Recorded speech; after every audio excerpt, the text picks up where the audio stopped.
of the MidAmerica region of the UUA. I'm so happy to welcome you all here. Thanks for being here as we come together as a region. We are thrilled tonight to have all three of the candidates for president of the UUA.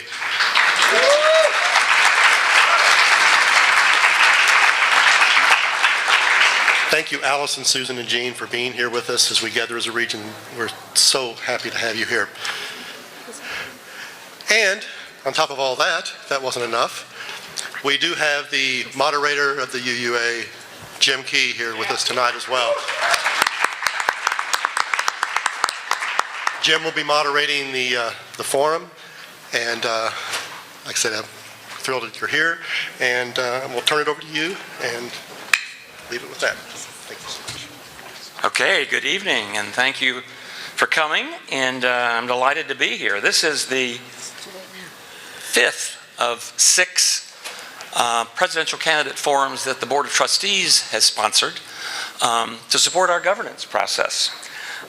So this evening is for you to meet the 3 candidates for president of the UUA, hear their vision and their answers to questions you have submitted that I have. We have more questions they will have time for. And I should tell you, I'm going to foreshorten my own remarks here in the interest of getting more questions in, but we'll probably run till about 9:15 since we're starting the forum a little late. I want you to have a full hour plus with the candidates tonight. They will introduce themselves, which will be followed by questions that you've given to me.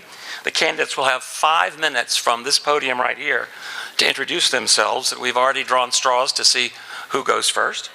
And these opening comments will be followed by answering questions. I'll ask the same question to all 3 of them, and they'll have 2 minutes, and we'll rotate who begins that question period first as we go down the line. We will get to as many questions as time permits. Then the candidates will have 4 minutes for their closing statements. And normally I take people through the election process. In the interest of time, I'm going to refer you to the handout. It should be somewhere in the hall. And so I would invite you to understand their new voting processes this year, electronic, and it's all explained on this handout. If you have questions afterwards, I'll certainly answer them. So we'll now hear from the candidates. It's about them. So let me introduce Allison Miller. She'll go first.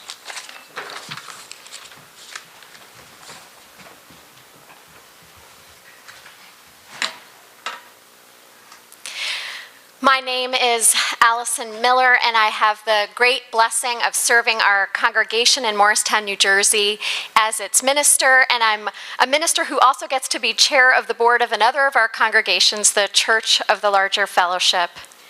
I am running for UUA president out of a deep gratitude that I have for this faith, which has offered to me, to my family, and to so many people what we just sang together. I need you to survive. More than that, I need your love, your identity, and everything about you to survive. And that our faith is not just for the folks in this room.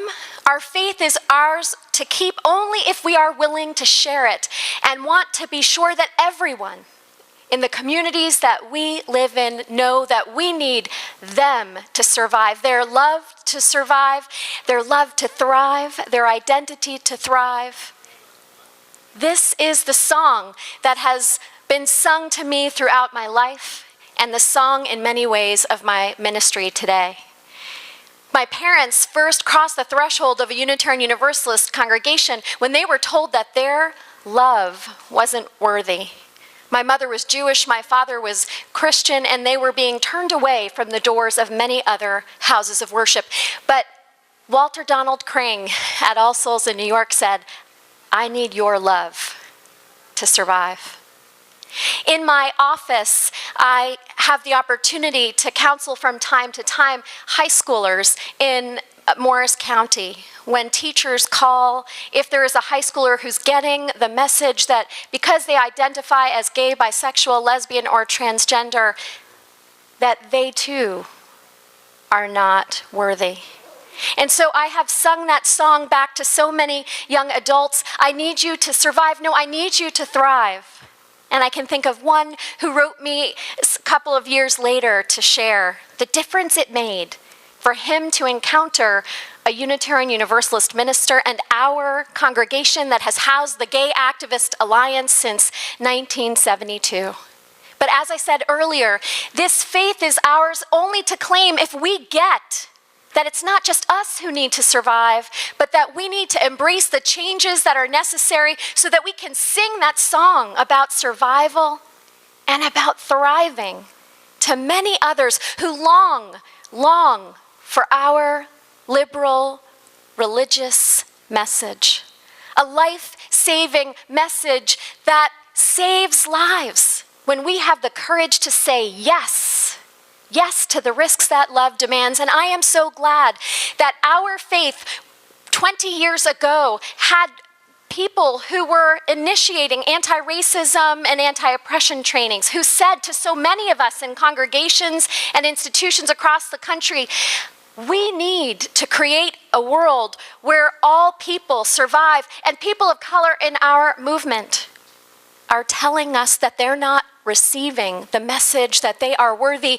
in the ways that we welcome, in the ways that we worship, and in the ways that we do what we do. And so many of us started on a journey, and many of us are joining now. And it is very difficult but precious work, because that is the song that we have to sing collectively. I have worked for our congregations for 27 years. I have worked tending the buildings. I have worked in religious education. I have worked in fundraising, administration, ministry, and justice ministries. I have served online, on college campuses, in congregations, small, tiny covenanted communities, as well as the largest in our association.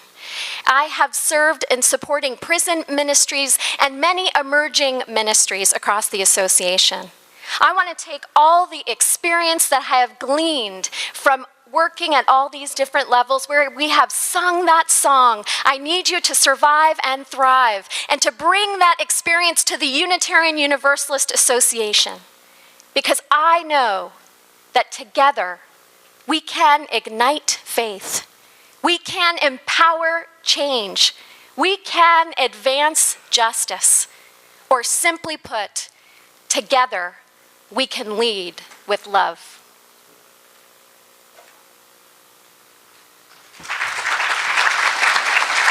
Thank you, Allison. It's very treacherous up here. We're very careful. One of us may fall backwards. That would be me. That would be I. That's the correct version. And now we'll call on Susan Frederick-Gray for her statement.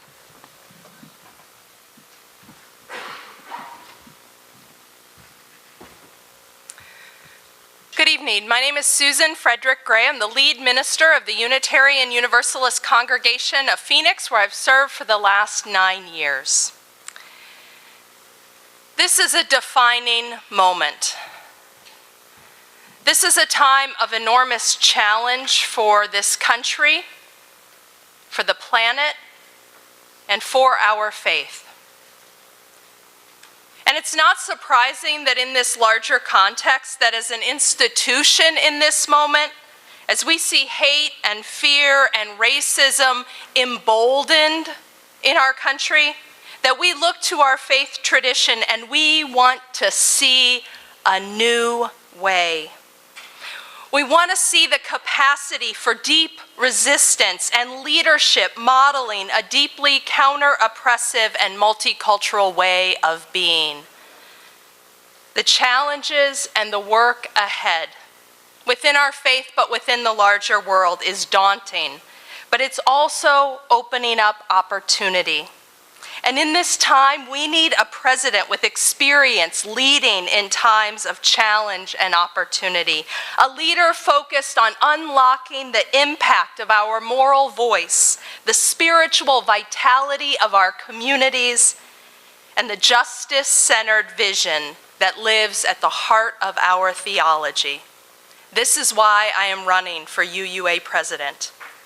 To the presidency, I bring leadership forged in defining times, 9 years ago, when I accepted the call to the UU congregation of Phoenix, I knew that immigrant justice, immigrant rights would be a piece of our justice work. What I didn't know was that Phoenix was about to erupt in a national crisis and the beginning of a powerful movement.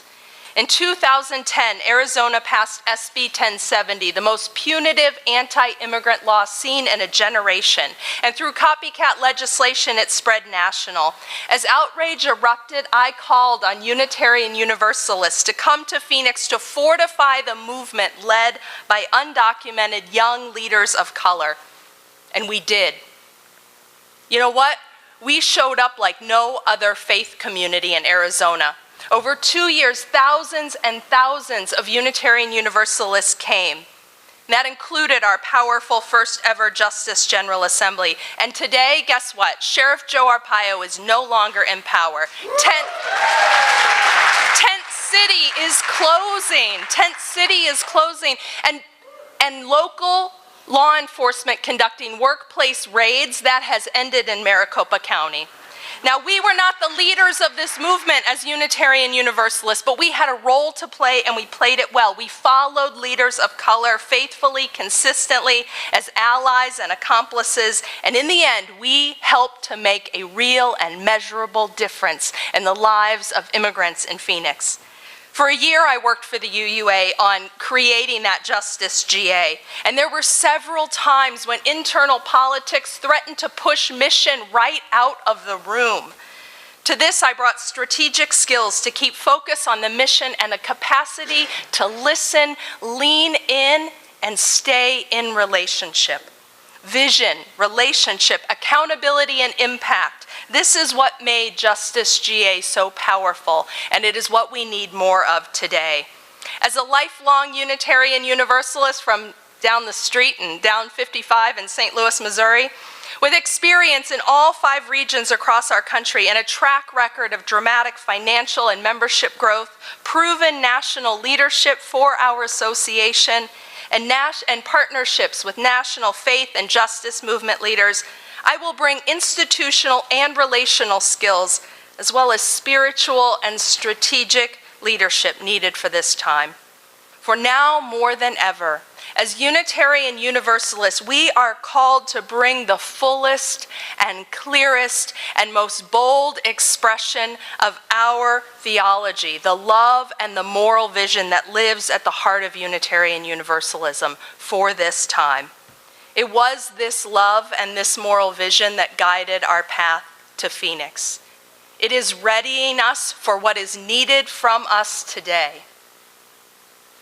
And these lessons are replicable, and they can guide us. Thank you.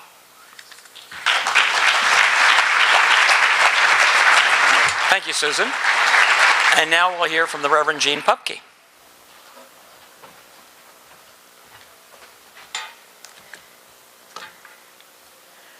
Good evening. I'm happy to be here with you all. It's my first MidAmerica regional. And every regional group, every old district has pride in gathering. I know that you struggled to get here, some of you. Some of you took time off from work. Some of you rushed out of work early, or as one person explained to me, they stayed till 9 o'clock last night to get all the work done so they could be here today. Why do we do that? Really, why do you do it? You do it because you love this faith. Because you think it's important for the world to know about Unitarian Universalism.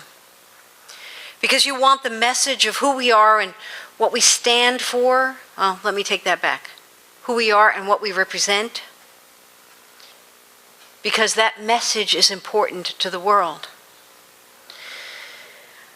I watched Donald Trump today in the lobby of the Marriott speaking, I gather, to the NRA, but gratefully the sound was not on.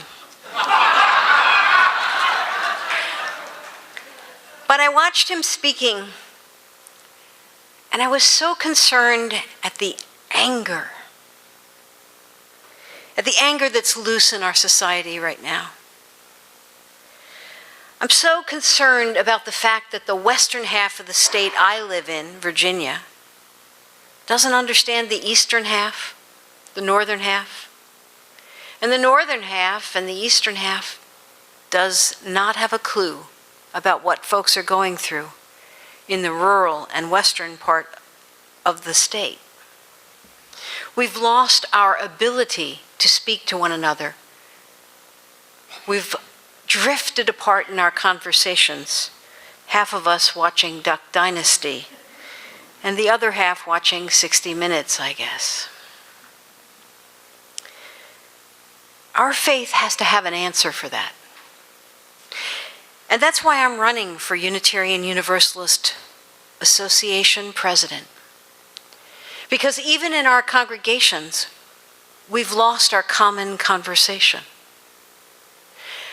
When was the last time someone came to visit you from your faith to sit down and just listen to what is going on in your congregation? We've drifted apart. We assume our autonomy, just as we mentioned before about the sin of individualism. Well, we've got a polity problem too, don't we?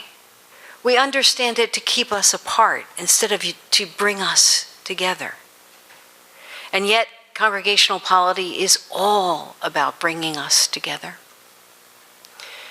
Now, I'll tell you who I am. I'm a middle-class kid who grew up on Long Island in the suburbs. I grew up in a Catholic church with 5,000 people in it, and that was small. Our big diversity was Italians and Germans and Irish. In fact, I'm the granddaughter of a mixed marriage, Irish and German. Just saying. But I grew up in a place that taught me about service, and service in my faith. And so I was early on a social justice advocate. My very first activities were very, very patriarchal kind of things, where we went and gave money or collected money for the pagan babies. But little by little, I began to have the patient tutoring of people who knew better, who had a religious perspective on what we might do and how we can be. And so I decided to become a Catholic nun because the social justice work was there, even though I didn't believe in the theology. And obedience was really the hardest vow, I'm just saying. So I've served on your board. I serve one of the largest congregations, but I've also served some of the smallest congregations. I believe that we come together as a commonwealth or we perish. Look around you, folks. There are folks who have something to say today, something to offer the world, and you and I need to come together to see that the world discovers this community.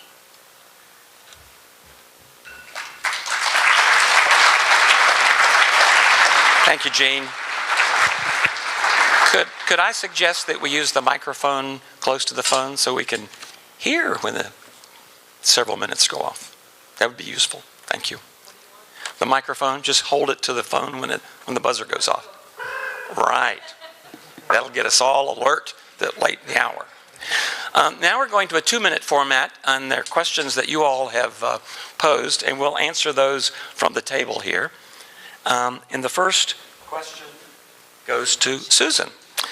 So Susan, we revere the democratic process, but sometimes majority rules democracy can uphold oppressive systems and perpetuate power concentration in the hands of those already at the center. What vision or versions of democracy or alternatives can help redistribute power and center the experiences and perspectives of those on the margins? Great question. Can you hear me okay? Okay. So,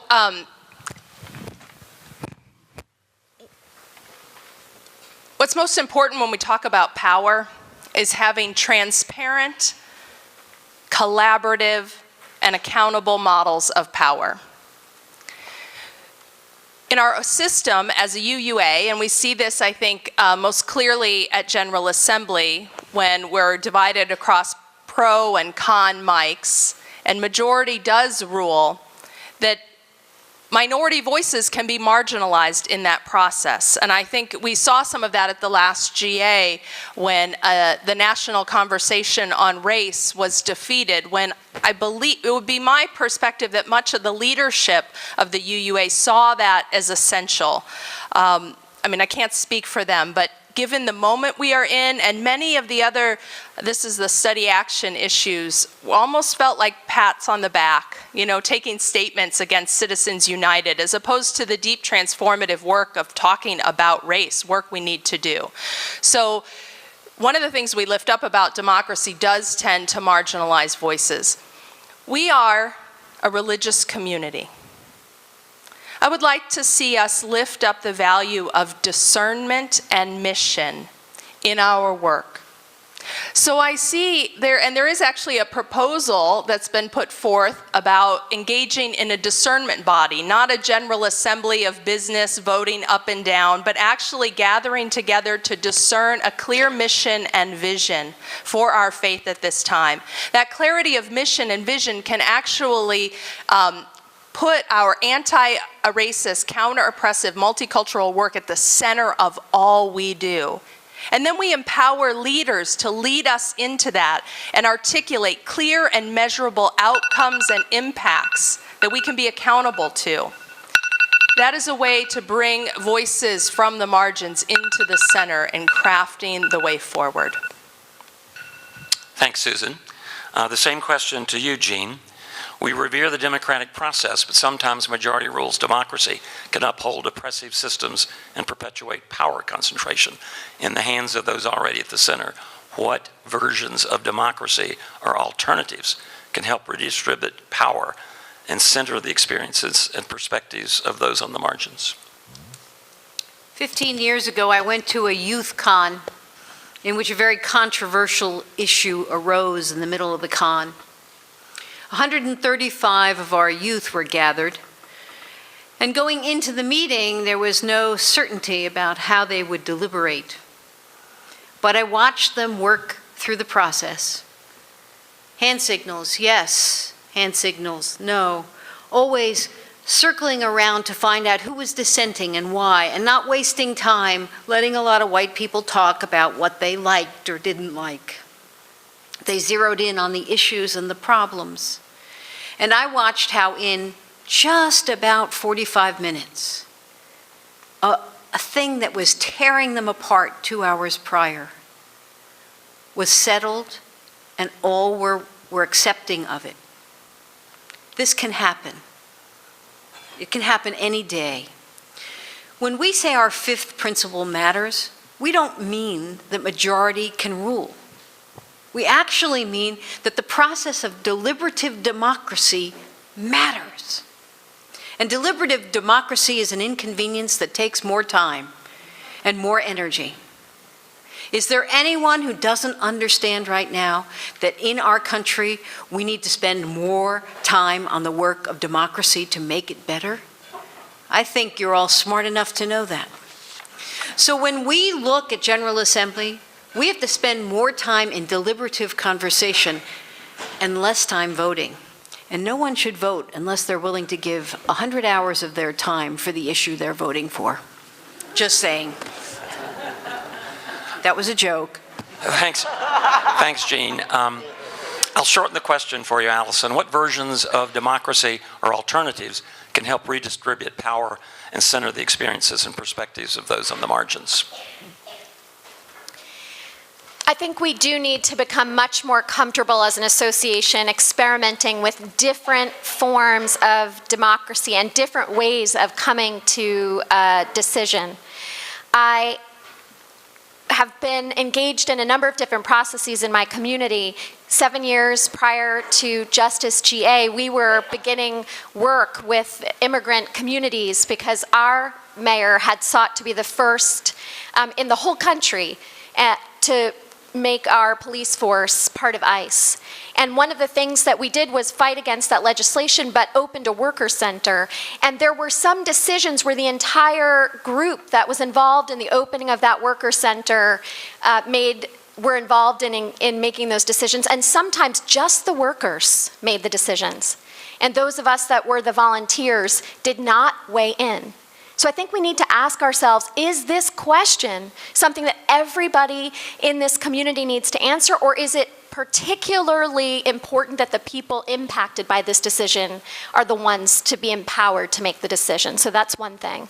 Another thing is that I have a lot of experience with consensus, with the Quaker process of consensus, and the young adult movement. When I was part of the business moderator, we had a modified consensus process, which allowed for people to express what were their issues of conscience, so that the voice of the minority in that room could truly be heard, especially if it was a matter of conscience.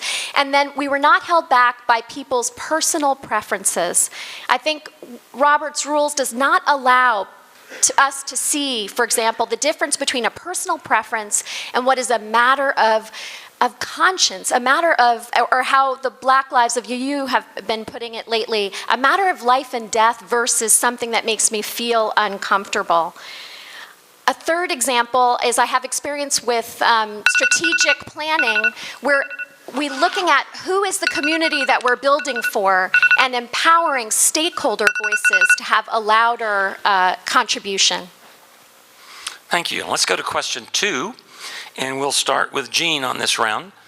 This has to do with social media. In this social media age, people expect quick response, but also responses that are thoughtful, into which that are responsive and responsible. We've also seen statements that go viral very quickly and gather huge attention, not always positively, for our leaders. How would you, as president, handle social media, and what is your experience with social media? Social media is a powerful tool that can be used for good or ill, and we see daily examples of people who would like to take back what they posted, what they said, because at the moment, out of pain, out of disappointment, they said what they did. One of the things we have to learn on social media is to accept those as not defining the person ultimately. We need to be a religion that includes second chances and redemption, the possibility of people saying they're sorry and not just drifting away. People need to be honored for all they are, not just a piece of it. And that said, it is a court of approval. I know I can put up a video that will get a lot of following, but do I really do so responsibly? I try to use social media when I have something important to say, and as a result, I talk to my friends in other ways about pictures and events and sharing, because I'm a public figure, and when you're a public figure, you have to be accountable for what you say and do. So therefore, social media for our association, which is on a scale of 1 to 10, a 2, needs to become an 8, 9, and 10 in our messaging. Right now on the front page of the UUA is a declaration of conscience thing that has been there for 2 months. It's shaded in gray and you can't even read the bottom line. I've been watching. I cannot wait to be invited into the presidency's role of messaging to the world, because there's a lot of change that we need to make. I'm looking forward to that opportunity. Thanks, Jeanne. Alison, I'll truncate the question to you. How would you as president handle social media, and what's your experience with social media? One of the things I think is vital is that the president is one person, and the president has to work with a whole team. And I actually think the president's office is a team, and that there needs to be a full-time communications person that's a part of that, in order for the president to be able to weigh in not only on the crises of the day, but what does it look like to be a Unitarian Universalist on an ordinary day, and also to lift up other leaders across the association around the spiritual questions that are on our minds and hearts, the justice questions that are on our minds and hearts, or even what it means to raise Unitarian Universalist children. My experience with social media is I'm, of course, Gen X, and we have grown up with a lot of technology, and as all of these media have advanced, I was part of the team that organized the Church of the Younger Fellowship. Maybe some of you have heard of that. That was one of the first online community experiments that was doing things that so many of our congregations are doing today. And I've been with the Church of the Larger Fellowship as part of the leadership team. I'm the chair of the board as we've transitioned from a paper ministry to an online global ministry with people tuning in from Indiana and India. And it's been an incredible learning journey. I think we have to understand that for younger generations, it's a tool for publicity. It is also a tool for decision making. When I was the UU Ministers Association rep to the youth ministry working group, the millennials were always tuning into social media so that they were in the room with all of their friends asking them questions, so that they came with groups to understand what did they want next for Unitarian Universalism. And I think we need to really invest and have more a better center on this. And I want to lift up a positive example. The UUA has a new website platform that I know has made a big difference to many congregations. So the UUA needs to reach out to congregations and help them be equipped around social media as well. Thanks, Allison. Susan, to you. How would you as president handle social media, and what's your own experience with social media? So I have been learning a lot about social media and trying new things in this bid for UUA president, and I would invite you to follow me on Facebook or friend me on Facebook, and as well as Twitter. And so this is an experience in which I'm taking this opportunity of the campaign to learn. What I find with social media is that it is a great tool for mobilizing people about things to come to. Now you have to build relationship first, but it's getting the word out. Making people aware of important things that are happening in the world. And building connections to your organization or to your movement. And we have a lot of improvement to do at the UUA, and I think from the office of the president, to use social media effectively and well. Video does so much better on social media than just statements, so that is a place for improvement from the office of the president. It's also important to know that the president of the UUA's social media presence is not just held by the president, right? It's a communication on behalf of our faith. So there should be skilled communication people with the president, or even the number two, the assistant who knows social media and is helping to get the word out about where the president is, where our faith is showing up. And then to the beginning part of this question about the quickness of social media and the importance of being thoughtful.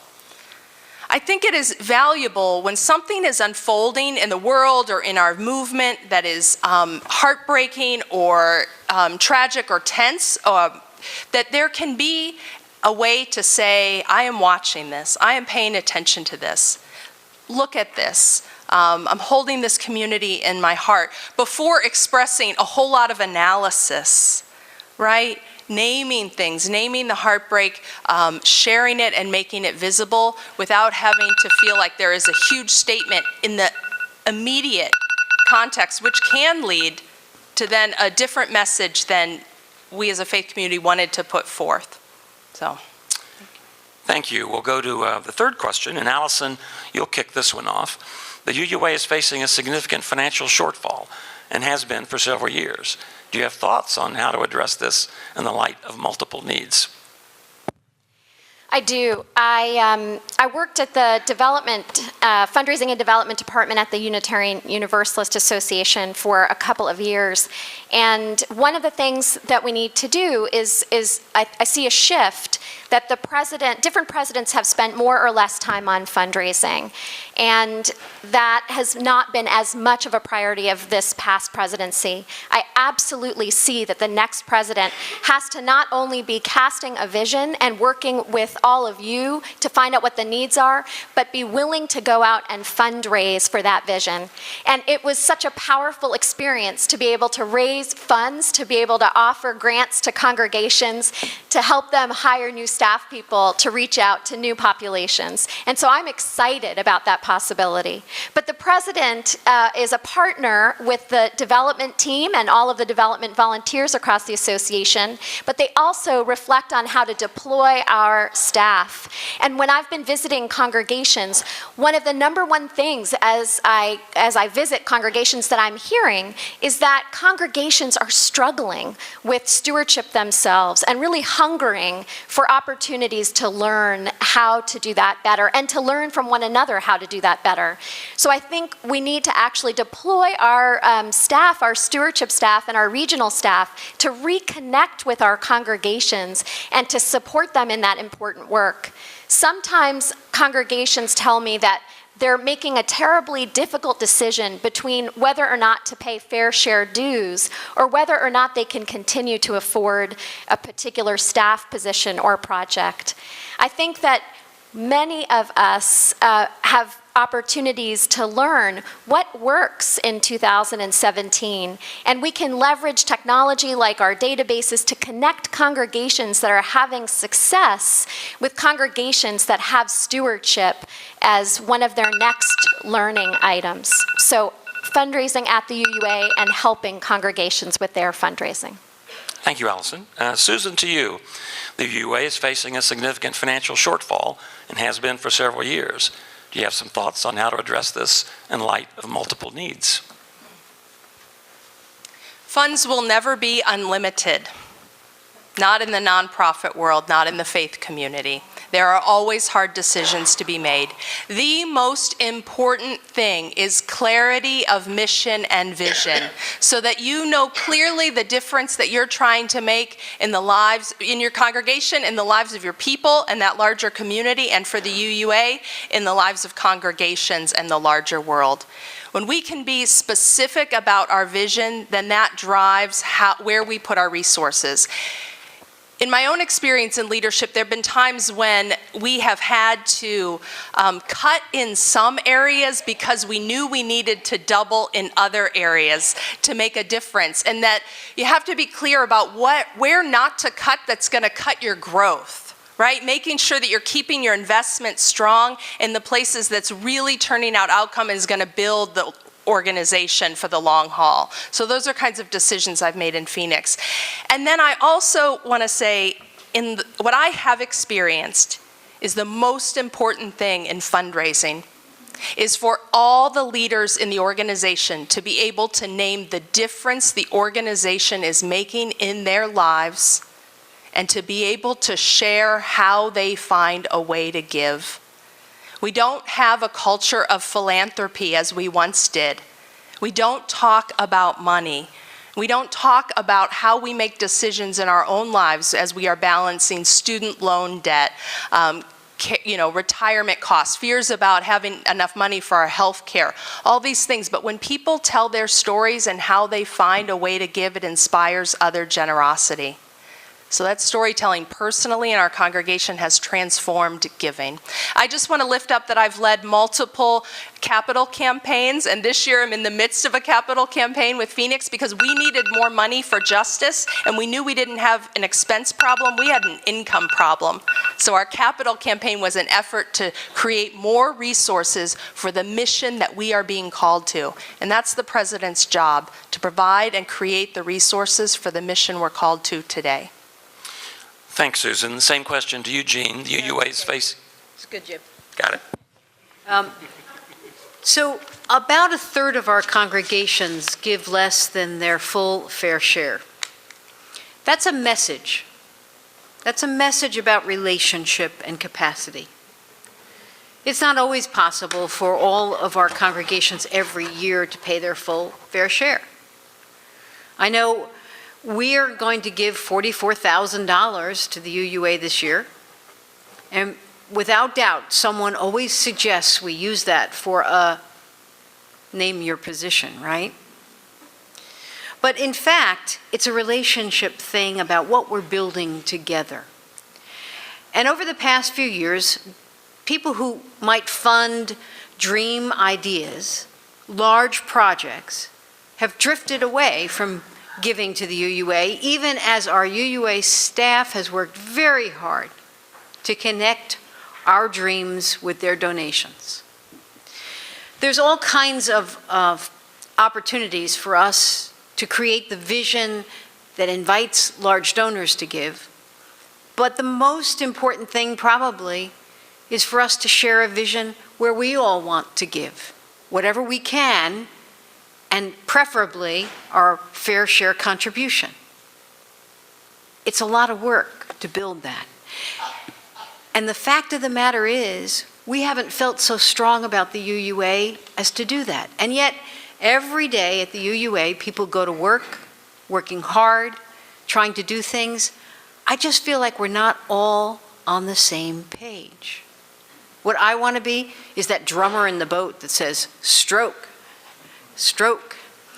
Pulling together an organization that has a common vision of where we're going and why it's important for Unitarian Universalism to be known and understood in this world. Then we can pull together. I have no doubt there'll be enough when that is what we're doing. Thanks, Jeanne. We're going to go to another question, and Susan, you'll kick off this one. How would you respond to the Latinx community's frustration arising from the lack of representation and leadership within the UUA? So when it comes to our vision for living into a multicultural, radically inclusive faith community, and that includes Latinx leaders and members, it includes people with accessibility with accessibility needs, it includes African Americans in our community.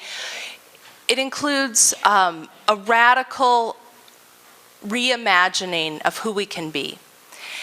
And what is important is setting clear outcomes about what the vision of who we wish to be, who we're called to be, I should say, who we're called to be, and and the outcomes to measure living into that. So, for example, I think that we need clear metrics around the racial diversity and cultural diversity of the senior UUA leadership staff. We need clear metrics around the anti-racism, counter-oppression training of all people at the UUA. We need clear metrics around the anti-racism, counter-oppression training happening in our congregations. Those are three things that we can put at the forefront that can lead some of the cultural transformation. Thank One you. of the ways, Excuse me. yeah, what I want to hold and just name is that one of the ways that white supremacy operates in our society is by not working at the intersections, but actually dividing communities of color. And I want to listen as UUA president. I don't know everything. I have a lot, Justice GA was a huge learning experience, and I still have more to learn, but what I think we need to develop the leadership across our faith of all marginalized communities, but also we cannot divide our communities of color or our marginalized communities from each other. So that's a sensitivity, and I'm open and want to hear more about how we move forward in this way. Thank you. Jeanne, how would you respond to the frustration in the Latinx community arising from the lack of representation within the UUA? Let me first say that we had policy. We had policy. And we had metrics. And the board of the UUA even received those metrics and said, good, these are good metrics. But the fact of the matter is, we don't have the passion to dream the dream of the beloved community lived today. To do that requires the ugly business of getting up every morning and figuring out, why did that not work? How did we center our needs as opposed to the Latinx community? How did we overlook, fail to build relationships? You know, for 20 years, the church that I serve has been serving one of the poorest churches in Richmond, which when we started was black, largely, 95% black, and now it's 95% Latinx. Oh my Lord, what we have learned. It brought to us a passion about these issues that now is walking us into being a sanctuary congregation because of relationship and passion and commitment. And friends, I understand the passion and disappointment that was being expressed by Latinx members who say, where are we in this picture? Where are we? Where is our culture? Where is our identity understood or even named? We are capable of more. We are capable of doing exactly that work, and it's not going to be easy. We're going to have to make sacrifices to make room, and I say it will become our great joy. Let's do this. It's kind of noisy, isn't it? But I can hear it now. Allison, to you. How would you respond to the frustration in the Latinx community arising from the lack of representation? The first thing I would say is that I hear that. There was a time when Luna was active, and that was the Latinx organization in Unitarian Universalism. And as the Latinx population has grown in this country, we've not seen the kind of increase in our congregations and communities that one would expect. And I have heard many stories over the years from Latinx identified UUs about painful experiences where they didn't feel fully welcomed. They didn't feel like that song, "I Need You to Survive and Thrive," was being sung to them in the ways that we worshiped, welcomed, and or we welcomed them and we didn't actually center them as leaders who could change who we are. So as UUA president, if I am elected, that is something I am committed to. And this is a question I wrestle with in my ministry right now. The community I serve, Morristown, New Jersey, is 34% Latinx outside of the congregation. And we've been very engaged in immigrant justice work, and we have had people coming across our doors, immigrants who identify as Latinx and also other immigrant populations. And so we are changing the ways that we do things, and incorporating the way that we celebrate Christmas has changed to incorporate Latin American traditions. The way that we use language has changed, and what our leadership looks like has changed, so that we are really paying attention to this as much as we can. And I'll say this, I've spoken with leaders at the UUA at times to lift up, in particular, a Latina woman of color in our congregation who's a leader throughout the state and throughout the country, a dreamer now turned lawyer, and there doesn't seem to be a real interest in lifting up the voices of Latinx leaders. We're often showing we help them kind of story out there rather than the fullness of that story. We are being led by Latina, Latino, Latinx, leaders of color as we do the immigration work. We need to tell the stories of Unitarian Universalist leaders of color more. Jeanne, you get the kickoff question for this one. What experiences from your own life do you feel will most help you meet the current challenges in our movement? So having been a member of a church where I had agreements and disagreements, I learned the deep value of making room for people to be themselves. Now, it seems sometimes in Unitarian Universalism that we know all about that, no problem, we've got that. But it isn't always and really true.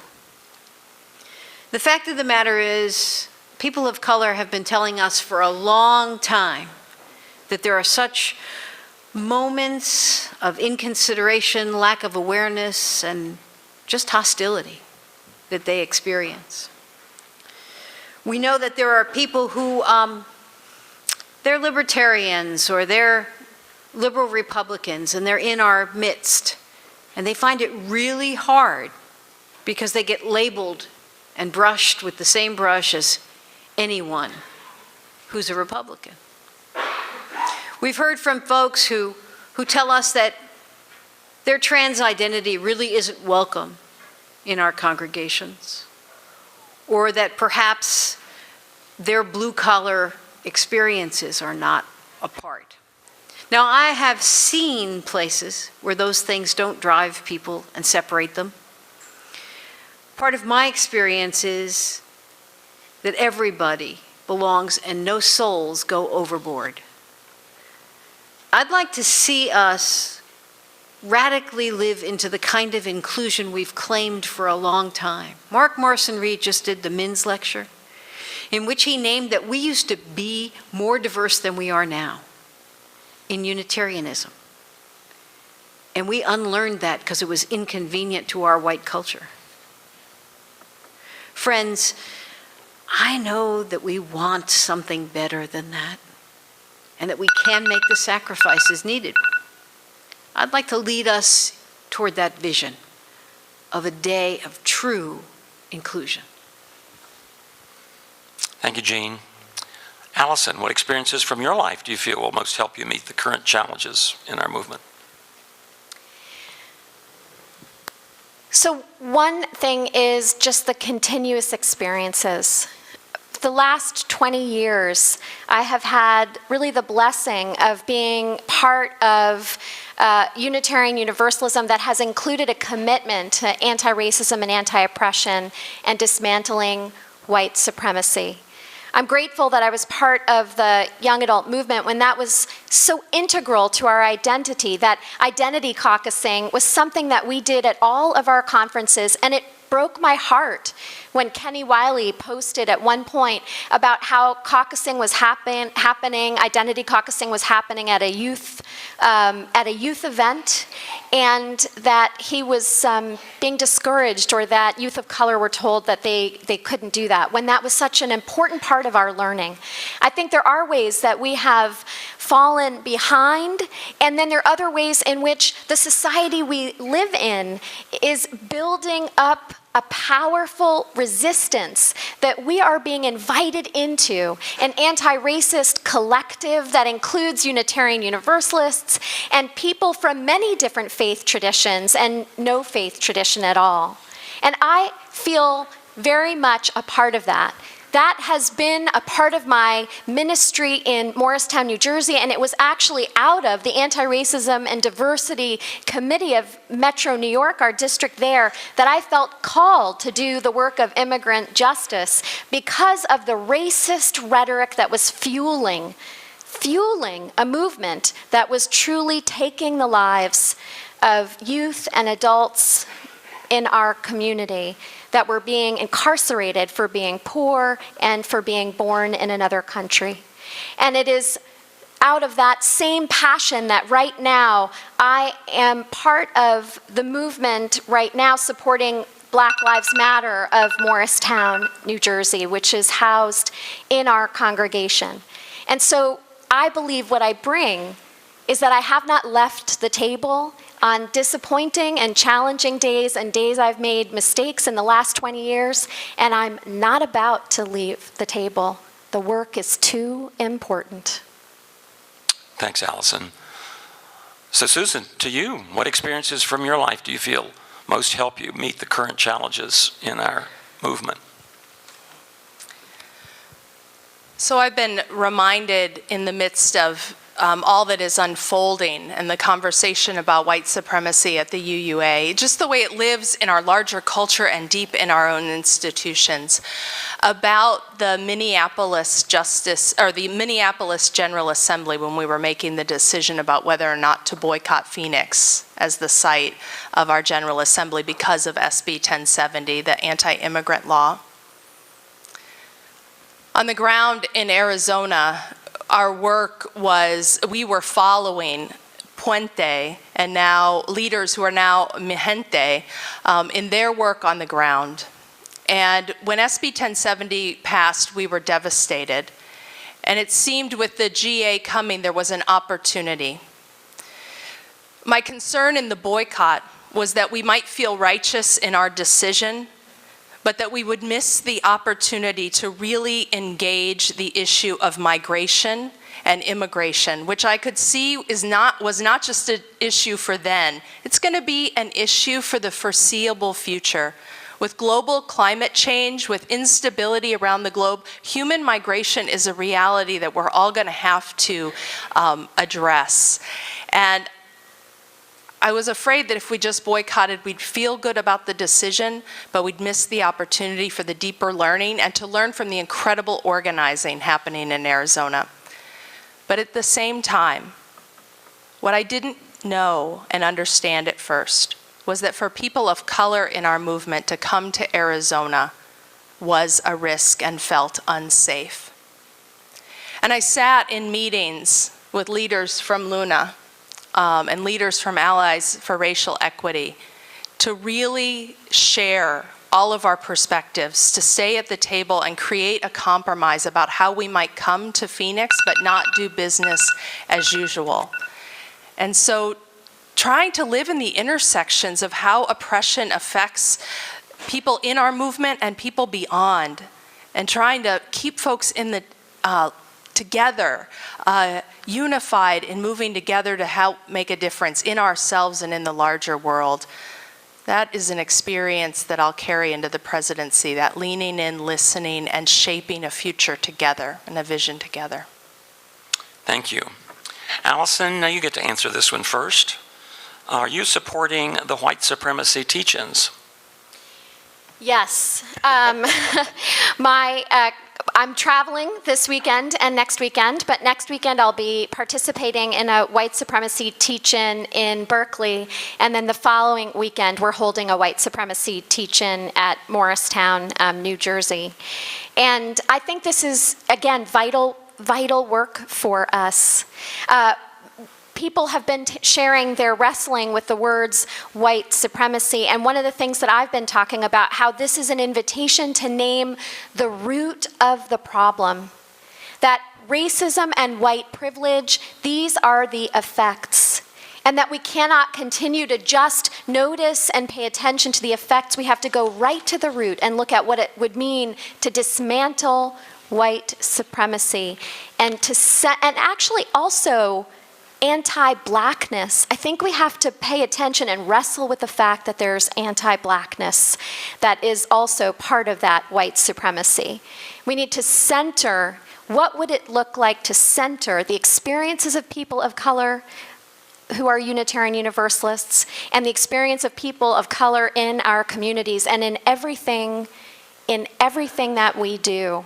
One of the reasons that I said yes to going to Standing Rock is that I care deeply about the challenge of global warming and climate justice. And for me, the time to say yes specifically is when it intersects with communities of color, and certainly our indigenous siblings in this country are the people of color who have experienced that that racism and that white supremacy for the longest.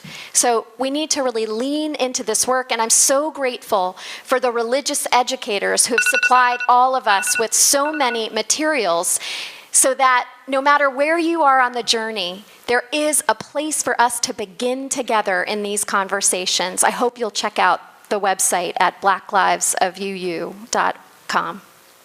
Thanks, Allison. Susan, same question to you. Are you supporting the white supremacy teach-in?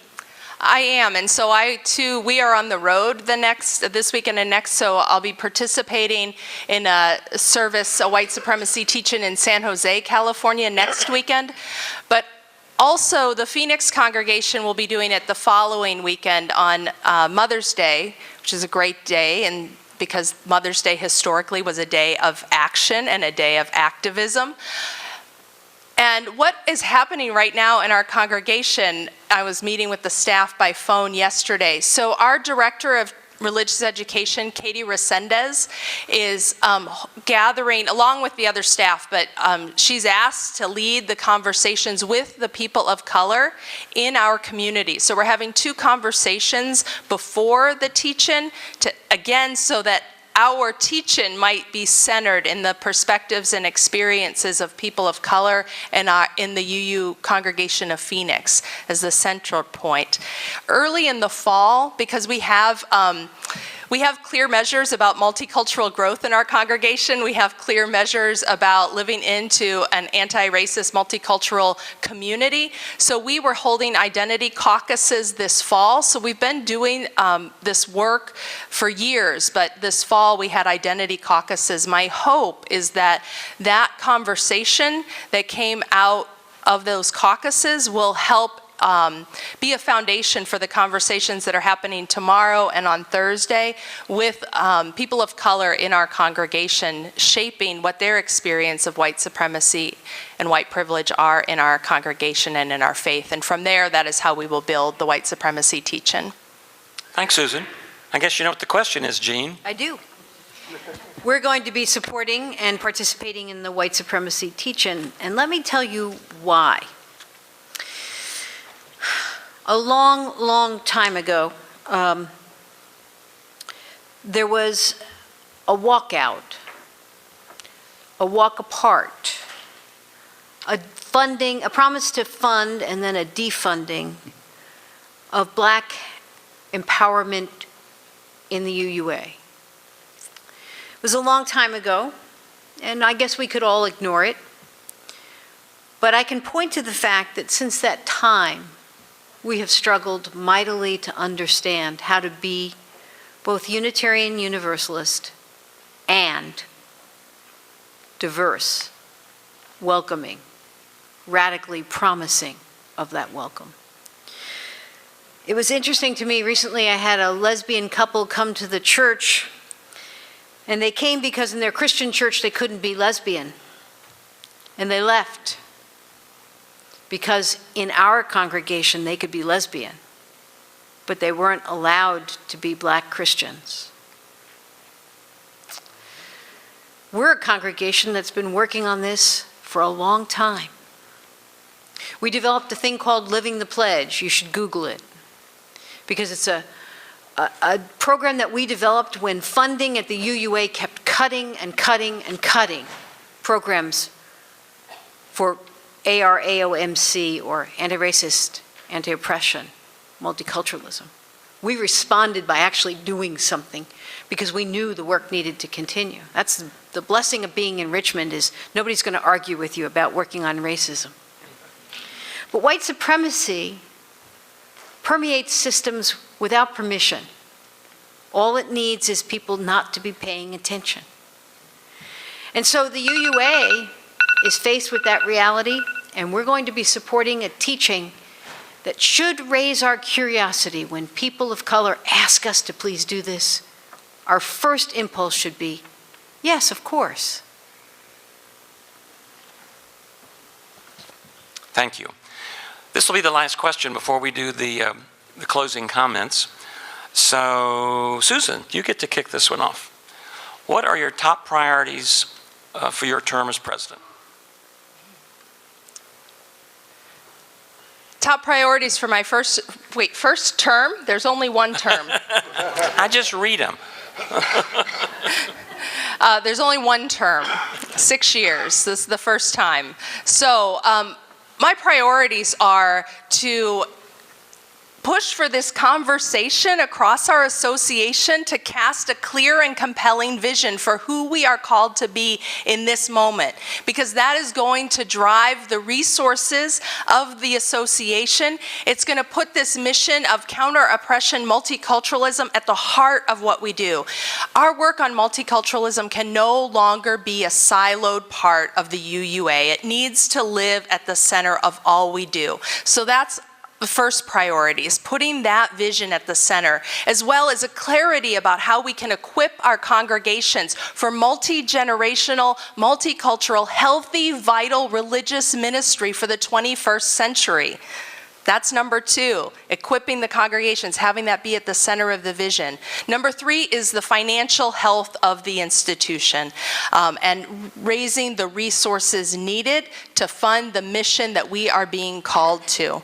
And then 4th, and this is the hardest piece, we have a power problem in the UUA. We have silos of power that compete against each other. We have power processes that aren't accountable.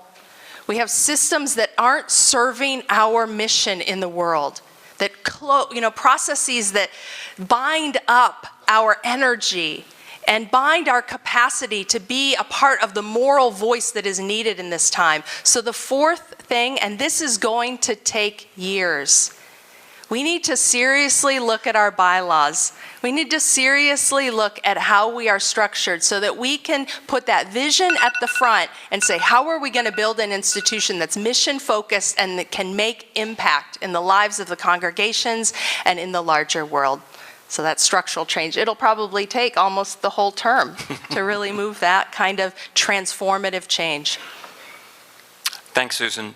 Jeanne, what are your top priorities for your single 6-year term? I'm just going to start by disagreeing. We could have those bylaws changed down to 10 pages in 2 years. No problem. I think that what we don't have is a relationship among congregations and others. We need a UUA that is in relationship and attending to, working with lay leaders to be in partnership with every congregation, connecting them one to another, and inviting them to work collaboratively with other congregations that share their goals. Every congregation should have the offer of a consulting visit from UUA experts, some of whom are UUA people, but a lot of whom are UUA volunteers. Every congregation should have that every 2 years for a visitation on goal setting. That congregation commonwealth that I talk about, the commonwealth of congregations, this is where we share resources, positions, help, expertise. My congregation long ago decided it was a resource congregation, and if any congregation needed help, we were going to give it to us. We were going to give it to them. That's why 2 years ago, when the minister in Norfolk committed suicide, we yoked with them for a year, traveling back and forth 2 hours to provide them with services and make sure they knew we had their back at that crucial time in their congregation. A high priority for us is also taking apart and putting back the UUA in a form that's current. The last time there was a major reorganization of the UUA was 1936. Do you think we need a brush up? It's siloed, it's separate, it's functional. It needs to be reinvented to support our needs. And I guess the big thing I feel is we need a UU channel, a channel full of programming captured at places like this and with the books and the authors of Beacon Press and with teachings where our values are easy to access 24 hours a day. Thanks, Jeanne. So Allison, and what are your top priorities for a 6-year term? So the recent administration has been focused on the goals of moving the headquarters and restructuring. So goals very much at the center.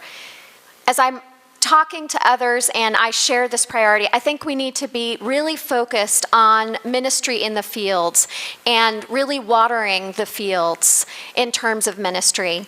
And one of the things that I notice about the Unitarian Universalist Association right now, for example, is that worship, or whatever you call that thing on Sunday morning or Tuesday night or whenever you have it, that central gathering place that makes us more resilient in our lives and makes us more resilient in terms of our justice work, is only resourced right now with one 15-hour-a-week staff person out of all of the UUA headquarters and regional staff. We can do better and need to do better than that, especially because lifelong Unitarian Universalists and people of color, many are saying that that is what they're hungering for, and that they're engaged in the work of justice, but when they leave some of our congregations, I'm sure none of yours, they find that they leave wanting deeper spiritual nourishment. And so absolutely, that will be a priority of mine. Ministry to support anti-racism ministry and rebuilding the networks of learning around anti-racism and anti-oppression, and then supporting not only worship, but how we do things in ways that don't just welcome people of color, but actually invite people of color as leaders to help us reshape how we do everything. And another priority for me is ministry with the rising generations. We have a third of the bodies of adults that are involved in our congregations are children and youth.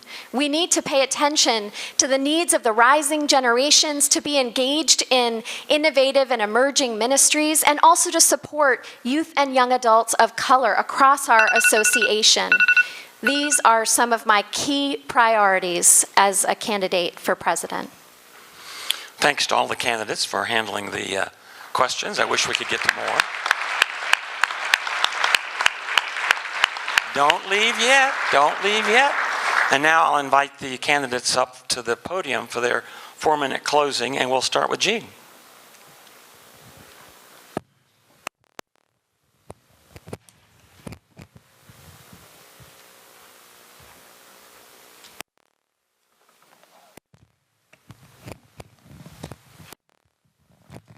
There we go. So imagine a UUA where congregations could easily find who had expertise, where you could get statistics about where your congregation is in generosity, in growth, in enrollment in RE, and growth in RE. Imagine if you could digitally receive all the materials you need for curriculum and get feedback on how your Chalice Lighter grant is funding or not funding, and what you could do to promote it. Folks, this is why congregations come together and form an association. It's not really rocket science. It's just good leadership. And we have good people at the UUA who, properly led, can do amazing, effective work, and who, improperly led, or in a disorganized fashion, can work very hard and devotedly and not see their dreams happen. That's a moral question. How to allow all of the congregations and the staff of the UUA to come together to see our dreams come alive. Anything less than that is immorality on our part. I mentioned that I was a Roman Catholic nun, but I left that when John Paul II was elected, and I went on to go into business, to be an executive. I led companies that grew from $12 million to $50 million. I was part of the team that built up the sales, the HR, hired 700 people. I've been a COO in a coffee company in the Northwest, which is the closest I'll ever be to being a deity. But I took good people in college and taught them how to lead in business, and we grew and grew until we couldn't chart anymore our growth because it was dangerous, it was on the ceiling. Friends, change can happen, and good leadership can help change be born. We're not ready for prime time right now. We lack leadership, initiatives. We're looking at each other saying, what shall we do in the time of Trump? When there are good partners out there who know exactly what we need to do. We need to be a part of those partnerships, and we need to be connecting with those folks and the folks within our congregations who can see where we need to go next. The job of the president is to bring forward 1,000 flowers. Not to be the center of attention, not to always have their name on all the pieces of paper, but to raise up a sense of leadership and ownership that belongs to every UU, and that every UU is a vital and treasured person and resource in this faith. For too long, we have dreamed our dreams on the social justice front and neglected the structures that were underneath them. And no one can stay at it very long that way. I am a fundraiser, an innovator, an entrepreneur, a minister, and I'm also clear that I don't know enough until I speak with all of us. That's the presidency that you see in my logo, where things come together from different sources to make change. And that is what I hope to do, to lead us by saying and doing and modeling what we all want to say and do and model with you.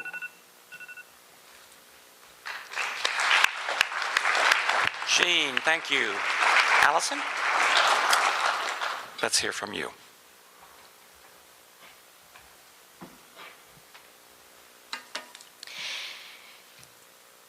So as I began, it is out of a deep well of gratitude that I run for UUA president.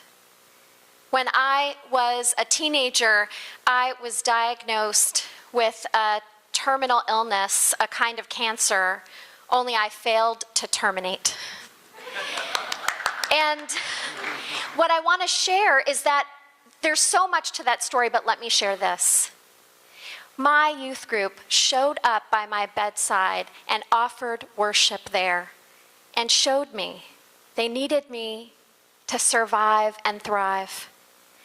We play such a critical role in one another's lives. And what I would say is that we are ready for prime time. Right now, we have to be, because people are coming across our thresholds online and in our congregations, and they're sitting in prisons hungering for the faith tradition that you and I have, and that isn't ours to hoard. So we need to lean in with the best parts of ourselves and to allow our faith to sing in ways that transcend culture, that transcend race, that transcend gender identity, that transcend class. And that will be hard work. And we do need to hold one another accountable for when we fall short. But I'll tell you what, we also need to celebrate the milestones along the path to building the beloved community. We need to do both. We need to recognize that we glimpse moments of heaven here on earth. Right here in this room, there are conversations and stories about people's lives who have been transformed. And right here in this room, there are stories about people who are questioning whether this faith is a place they can still belong. We need to do both, hold one another to account and also celebrate, because I'll tell you what's not attractive is to show up to a place where we are gnashing our teeth every week about how we are falling short, or a place where we are self-satisfied and complacent and are not pushing ourselves to be the best we can be. So we need to do both. And I believe that we are capable of both. I have worked with Unitarian Universalists across this country, many of whom are change agents and have been practiced change agents in our association. The people that serve the Church of the Larger Fellowship, the people like my folks in Morristown who launched one of the congregations that was born of the fellowship movement, still the largest growth movement of the last 100 years. Or the movement that all of our congregations have gone through to welcome people who come to us not only out of Christianity, but out of Islam, out of Judaism, out of Hinduism, out of Buddhism, or out of no tradition at all. We need to look at all of the examples of how we have managed to create change and take courage and know that we can be and become the religion that truly is worthy of being co-creators of the beloved community. I've had the blessing of working with very small, nimble nonprofits, UU and Not, and a large $16 million nonprofit that passed from a charity pass-through to a community impact, really affecting the lives of the working poor in northern New Jersey. I've had experiences working online in congregations, on college campuses, supporting prison ministry, in all the places where we live and move and celebrate. And I want to take all of that experience, and I want to work together to lead with love.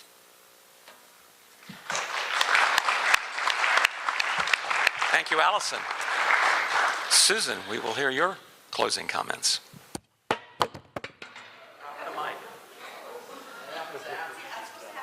know, it's not supposed to come this early. Sorry.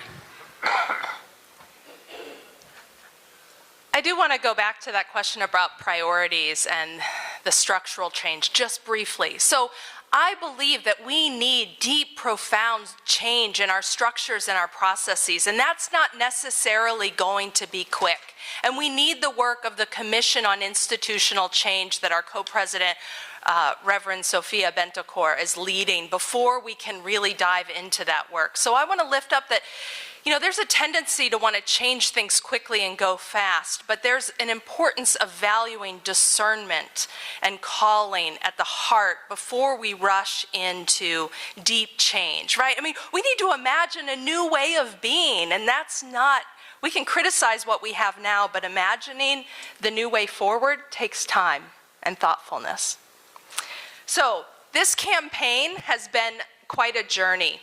When it began, we were talking about the growth of our faith, and then in January, as Donald Trump was entering the office, we were talking about how we were going to defend democracy, protect religious freedom, and defend people's lives and families. And now today, the conversation is about how to create a new way in ourselves and for our faith so that we can make real change in the world. It's about moving past, and if you don't, the structure of white supremacy, of patriarchy, of colonialism, these narratives of domination that oppress humanity, people of color, the poor, and the planet. This is an incredible time of opportunity and of challenge. And there are three things that I've been saying from the very beginning of this campaign that we need to focus on. Number one, spiritual vitality. Number two, partnership and collaboration. And number three, being organized for impact. Spiritual vitality. The challenges that we face today will require a depth of spirit and a clarity of mission that the protections of privilege have neither allowed nor required in the past. Number two, partnership. We cannot do this work on our own. The challenges we face in this moment are calling for broad intersections of people working together for change. We cannot respond or resist effectively alone. It is time to practice deeper partnership and collaboration in how we lead, and how we work across our congregations, and in how we work beyond our faith. We are called to be allies and accomplices and apprentices in the work of justice, meaning that we come with the spirit of humility and a readiness to learn. And number three, we have got to be organized for impact. More than anything, what the UUA needs is a clear and compelling vision for who we are called to be. And this is an invitation to move past business as usual, to create practices that help us live our values in ways that make clear and measurable